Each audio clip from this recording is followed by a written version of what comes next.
After I don't finish with an eye service, rest in peace, and don't joke the dead, nonsensical statement that you people normally make fun right. Let's take a look at the man in question, President Muhammadu Buhari. President Muhammadu Buhari was highly expect to fight corruption when he came into power.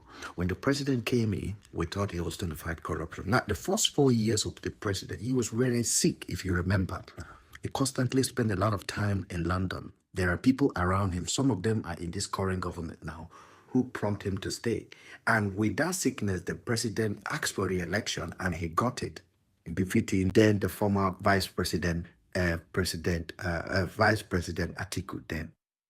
Now, going forward, the president, Buhari, began to even decline in every areas of governance. He was not visibly seen. Kaba run his government. We remember the famous Abakari, the former chief of staff of the president, who also died. Then we got Gambari. Then we got all of these clowns, Garuba Shehu, Lai Mohammed, Adeshina. All of these clowns were in the government, spilling lies and upon lies. Just imagine, about a couple of days ago, Garuba Shehu came out and said, we sat down and planned to lie to the nation that the rat chased the president out of the home. The president was sick. He couldn't go into the office. Nigerians were asking, and the same people came out and lied to you that the president cannot resume because they need to renovate his office because rat have taken over. And he recently came out and admitted it on a national TV that he was lying. Now they packaged that president for us for another 4 years. Our economy was in this disarray. And that president hand over to this calamity we are looking at right now. A lot of you guys may not understand. I want you to take a look at Tinubu very, very well. Look at his eye, look at his conduct, look at him, and ask yourself, out of 250 million, 280 million, going to 300 million population, this is the best we have of ourselves. This is the best. And some of you guys will come out and say, Tinubu is a genius. He's a politician. Clowns. Clowns. You guys are in chain. And even when somebody is trying to save you guys will come up with different kind of excuses why you must retain, why you must remain in that bondage. Look at what is happening to our country internationally now. Our passport is not valued anywhere. Our name, Nigeria, is a disgrace in the international community. You might say, oh, we got banned, we go. Listen, 7 out of Nigerians are living under poverty line. Whether you like it or not, you cannot deny the fact that Tinubu has been a calamity, a disaster. Let me tell you something, just a little bit of historical fact. Not even a history, it's a current one. When Tinubu came into power, our pounds, you can have 950 to 1 pound. Today is 2,000. Now, when Tinubu came into power, if you have a child that studies in abroad, you will need 15 to 16 million for their school fees, which is about 15,000 pounds. Today, you need 40 million under 2 years. When Tinubu came into power, dollar had doubled, pounds had doubled, bag of rice, bag of chicken.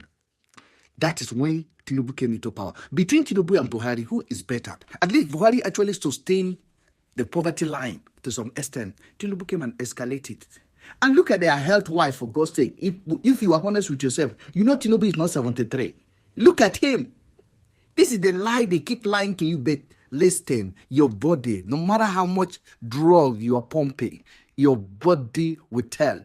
Tinubu's body is beginning to tell now, but there are cabals around him that would rather see Tinubu on a stretchers and be leading our country than to liberate ourselves and elect somebody that is capable of standing for a country as big as our own. Now, we package it, they package, but where he's supposed to have retired 20 years ago and live in his farm and enjoy his life. Now they drag this man into power, use him to siphon billions of our money and put us in debt. And 2 years later, he's gone. Now you are shouting, rest in peace. Where is his wife? Where are his children? They don't care. They have secured their generation for the rest of the history of that name called Buhari. Now you are here shouting. You're here crying. You think they care about oil price? You think they care about price of rice or price of egg or price of bread on the street? They have made themselves stinkily rich. So let those people that benefit from Buhari say rest in peace. Let them gather together and mourn their loss. Not Nigerians, not people like me. Not anybody who has been the brunt of this calamity called government. Now, let me tell you something to surprise you with what we've seen so far. There are people that are still preaching that Tinubu should be re-elected. Now, I keep telling you, you have to begin to wonder now what you are seeing now. Somebody wants you to continue in it for the next 6 years. Think about it. Just think about it. And you think anybody should be looking at Nigeria as giant of Africa? No, you are a termite. Nigeria is a termite. Stop pretending.